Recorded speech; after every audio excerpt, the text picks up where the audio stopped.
the bumblebees. So like here's one. They pollinate in here. Now I don't have them in the other block because I have a number of clients who are allergic to bee stings, and so they cannot work in here, but then they can work over there. So there we pollinate by hand. We have a client who goes 3 times a week and pollinates by hand the tomatoes.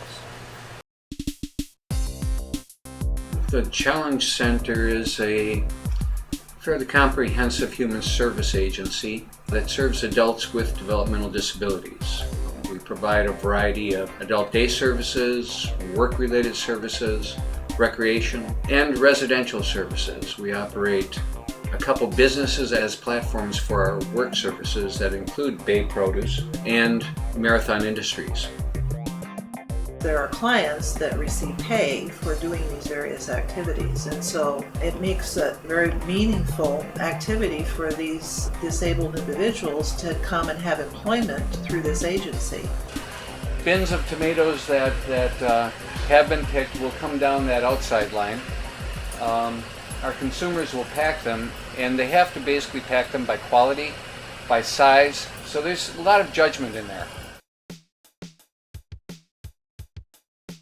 We're serving approximately 132 consumers with about 170 staff, also another 160 volunteers.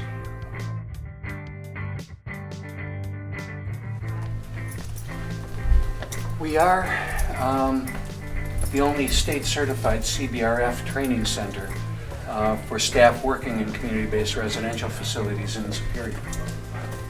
So we train our staff and a lot of our competitors' staff.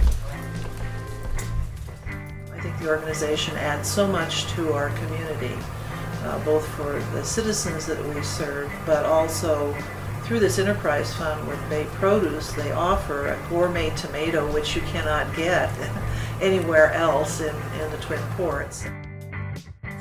And you can see they're a modified hydroponic-based growth. Each of the plants is growing out of that cube. The tube going into the cube is the irrigation. The base underneath those smaller boxes is actually coconut fiber.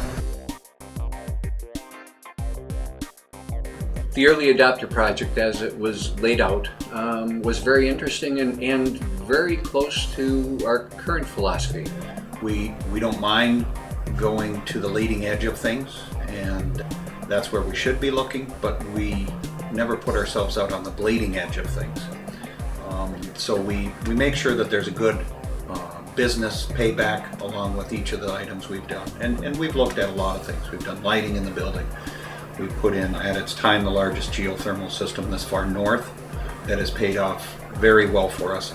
The tie-in between those two is very important. We're not going to go green just to go green. If it means that it's going to be a significant cost or expense for us. We're trying to tie the two together. One of our latest projects that Hank is running out in our greenhouse right now is a water reuse project. Not only are we reusing the water, which is a huge item, but the nutrients that we need to feed the crop as well. We've got 40-foot vines that get old and we have to pull them out. And that used to cost significantly in terms of waste disposal. Well, now they become compost. We're through an arrangement with an area farm, and the waste disposal cost has gone away. Looking at the common sense approach, looking at making sure we pick up the low-lying fruit as we go through, and a lot of little changes can really add up and make a very big difference for all of us.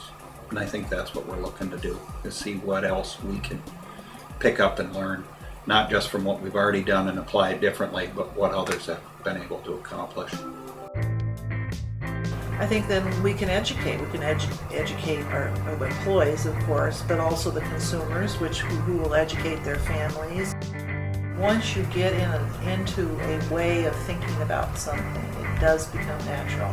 And I think coming into the Early Adopters program to learn a new method of analyzing what we're doing, it will be interesting to see how close that process is to what we're already doing. And then see what other organizational culture things do we need to change to get all the way there. And I do think that we will surprise ourselves.